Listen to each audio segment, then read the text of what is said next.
머니쇼츠에서 이어집니다. 현실적으로 연말정산은 내수 경기를 활성화하고자 하는 목적도 있습니다. 제도상 현금 영수증 및 카드 내역을 확인해서 세금을 환급시켜주는 신용카드 등 세액공제가 있고, 원천징수 자체도 평균보다 좀 많이 징수하여 이듬해 환급 시 공돈으로 인식하게 하도록 유도하는 측면이 있습니다. 이는 사실 국민들에게 어느 정도 조삼모사를 부추기는 면도 있습니다.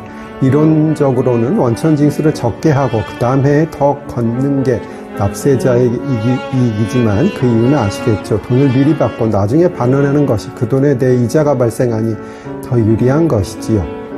막상 이렇게 해보니 바로 세금 폭탄론이 등장하며 여론이 안 좋아지기 때문이지요. 2015년부터는 매월 1월 15일에 연말정산 간소화 서비스가 열리는데, 오픈 첫날에는 홈택스 서버가 과부하가 걸린 적도 있었어요. 근로소득자의 몇 퍼센트 정도가 면세, 즉 세금을 전혀 내지 않을까요? 정답은 40% 정도라 합니다. 근로소득자 중 소득세를 한 푼도 내지 않는 사람은 41% 정도에 달해 조세 형평성에 어긋난다는 지적이 나오지요. 면세 근로자들도 대부분 일정액의 세금은 내나 연말정산 과정에서 전부 환급받는 경우가 많다고 하네요. 한국의 면세자 비율은 다른 나라에 비해 많이 높다고 하는데요. 미국은 30% 정도, 영국은 2% 정도, 일본은 15% 정도라고 합니다. 헌법 제38조는 모든 국민은 법률이 정하는 바에 따라 납세 의무를 진다고 명시하고 있어 모든 국민은 적은 액수라도 세금을 내야 한다는 국민 계세주의 원칙을 담았다고 하는데요. 세법 교수들은 이에 대해서 적은 금액이라도 세금을 부담하는 것이 옳다는 견해를 보이고 있네요. 여러분들의 생각은 어떠신가요? 사람의 사회생활은 두 가지로 나누어집니다. 하나는 국가를 조직하고 유지하는 생활입니다. 예를 들어 국가기관의 구성원이 되고 선거를 하며 조세를 납부하고 병역에 복무하는 것이지요. 다른 하나는 그 이전의 사람으로서의 생활이라고 할 수 있겠습니다. 예를 들어 출생하고 회사에 취직을 하며 생활용품을 구입하고 주택 전세 계약을 체결하며 결혼, 아니 혼인을 하는 것 등입니다. 전자는 국민으로서의 생활이고 후자는 사람으로서의 생활입니다. 전자를 규율하는 법이 공법이고 후자를 규율하는 법률이 사법입니다.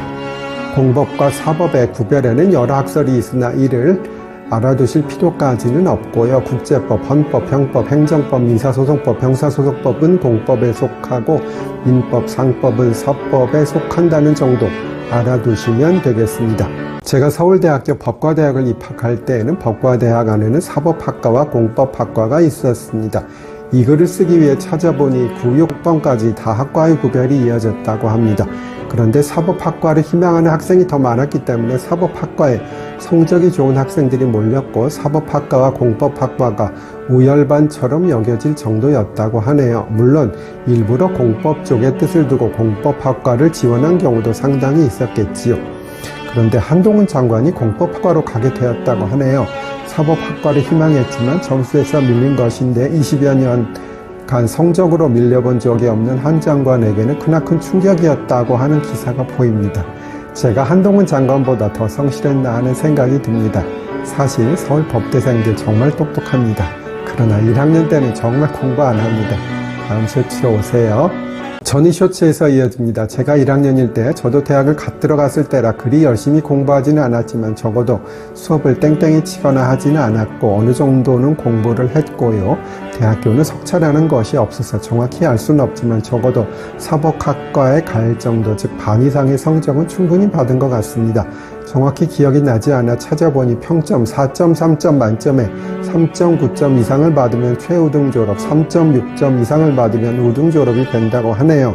저는 우등 졸업을 했고요. 그런데 이런 우등도 인플레가 많이 되어서 과거에는 30% 정도였는데 지금은 40%도 넘는다고 하네요.